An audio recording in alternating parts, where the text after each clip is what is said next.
nous ouvrons le premier bulletin de la journée avec l'affaire des membres de PASTEF, ces partisans d'Ousmane Sonko, jugés demain et plutôt fort. Exactement, Sokhna Fati, il s'agit donc d'un rebondissement dans l'affaire des 9 membres de PASTEF qui étaient arrêtés donc samedi dernier à Diourbel par la police.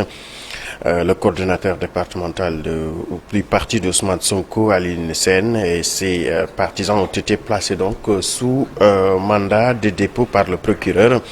Ces partisans seront donc jugés demain, mercredi, au tribunal de grande instance de Diourbel. Pour rappel, ces responsables locaux de PASTEF incriminés étaient dans les rues au lycée d'enseignement général pour distribuer des flyers et sensibiliser les personnes rencontrées sur leur projet de politique dans le cadre de l'opération Worndombo. Restons toujours dans le domaine judiciaire. Le procureur de la République va saisir les divisions des investigations criminelles par l'ouverture d'enquêtes préliminaires dans l'affaire du rapport de la Cour des comptes force Covid-19. Le parquet donc, dans un communiqué, a fait savoir que toute personne impliquée dans ce dossier sera punie conformément à la loi. Des enquêtes de patrimoine devraient être également engagées à cet effet.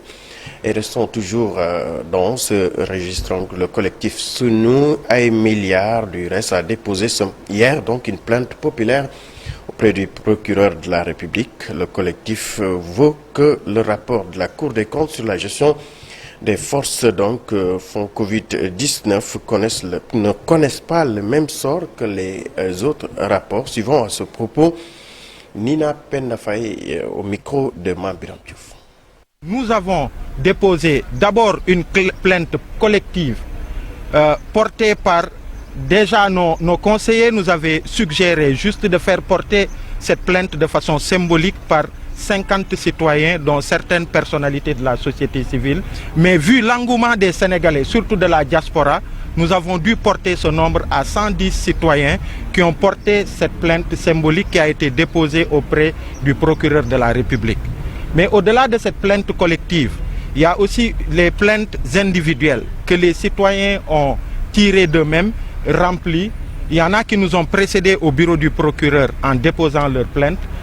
Certains parmi ceux que vous voyez ici aussi ont déposé des plaintes individuelles et les citoyens n'arrêtent pas d'arriver ici au niveau du tribunal de Dakar, mais dans d'autres tribunaux aussi à l'intérieur du pays pour déposer ces plaintes-là.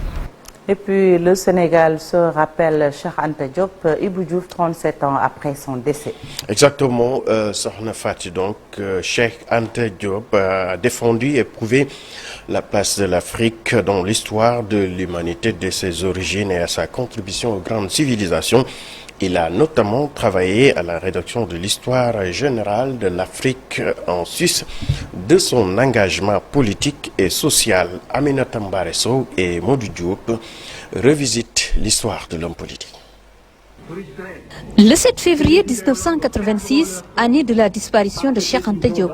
37 ans après, ses disciples se souviennent du legs laissé par le savant sénégalais. Ce qu'on ignore, c'est que Cheikh Anta Diop, aujourd'hui, véritable actionnaire, je peux dire majoritaire, des acquis démocratiques de ce pays. Cette année, la commémoration du rappel à Dieu de Cheikh Anta Diop coïncide avec le projet de révision du programme scolaire. L'enseignement des écrits de Cheikh Anta Diop, une nécessité. Enseigner Cheikh Anta Diop, c'est une nécessité, c'est une demande sociale, c'est inéluctable, c'est une question de temps. Si l'actuel régime ne le fait pas, le prochain qui vient s'en suivra, le fera.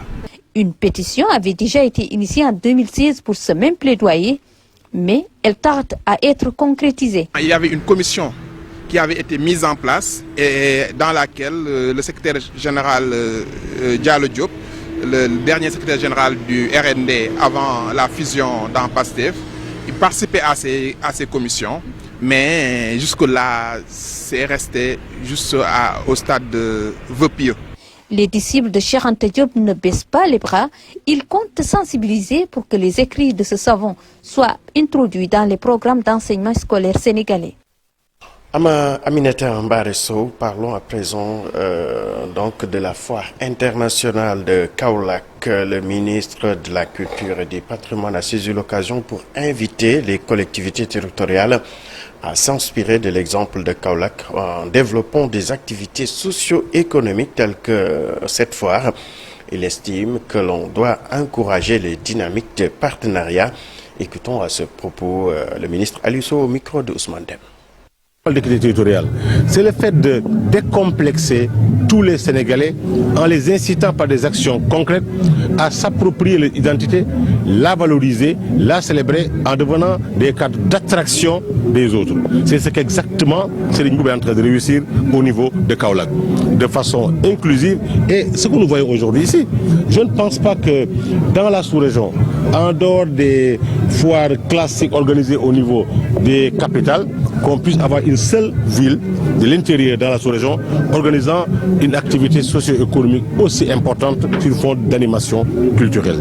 C'est en cela que nous nous appuyons pour inviter l'ensemble des maires du Sénégal, l'ensemble des acteurs économiques du Sénégal à s'inspirer de l'initiative kaolackoise, l'initiative du Saloum. Mais également, je pense que mes collègues du gouvernement, à commencer par nous-mêmes, prendront les mesures appropriées en vue de développer des dynamiques de partenariat avec la ville et avec le conseil départemental. C'est ainsi que la véritable dynamique socio-économique entretenue par les chefs de l'État pourra atteindre son impact optimal. C'est-à-dire qu'il n'y a pas de conflictualité possible et le maire Serigne Mboup l'a tellement bien compris. C'est pour ça qu'il a réussi à mobiliser le Sénégal tout entier, la sous-région, l'Afrique ici. Il ne s'agit pas d'une foire internationale de nom, il s'agit d'une véritable foire internationale de par la qualité, la multitude, la diversité des acteurs présents. Sokhna Fati, donc c'était tout pour la première tasse actu. Merci beaucoup Ibou Diouf pour cette première tasse actu. Bien digeste rendez-vous. Prochain rendez-vous d'information pour les actualités nationales. Ce sera aux alentours de 7h, 17h15. Tout de suite, la page inter avec Marcel Farba Maroun.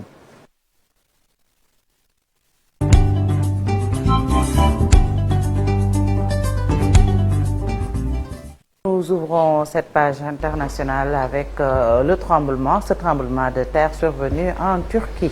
En Turquie, Sokhna Fati, mais également en Syrie, où une course contre la montre pour aider les rescapés des séismes dans ces deux pays a démarré. Selon les rapports, les secours déployés s'acharnent dans le froid, sous la pluie battante ou la neige, parfois à main nue pour sauver des vies dans les zones du sinistre. Le mauvais temps qui plane sur l'Anatolie complique la tâche des secours et rend le sort des rescapés plus amer encore.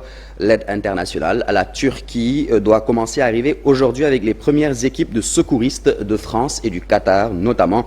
Ce nouveau décompte porte à 4365 morts, le nombre total de morts en Turquie et en Syrie dans une série de tremblements de terre parmi les plus violents qui ont frappé la région depuis près d'un siècle. Au Mali, Sergueï Lavrov est arrivé au plus haut des relations entre donc Bamako et Moscou. Le ministre russe des Affaires étrangères doit rencontrer ce mardi le colonel Assimi Goïta, chef de la junte malienne, lors d'une visite au Mali visant à impulser une nouvelle dynamique à la coopération grandissante entre Bamako et Moscou. La visite de Sergueï Lavrov dans ce pays en proie à la violence djihadiste et à une profonde crise multidimensionnelle doit durer moins de 24 heures et concrétise le rapprochement opéré par les colonels maliens depuis 2021 en même temps qu'ils rompaient l'alliance militaire avec la France et ses partenaires. On file aux Comores où le pays s'apprête à prendre la présidence de l'Union africaine. Depuis un an, une bataille a opposé les Comores au Kenya pour ce poste qui revient cette année à l'Afrique de l'Est. Mais Nairobi a jeté l'éponge de sources diplomatiques, si l'on s'en réfère.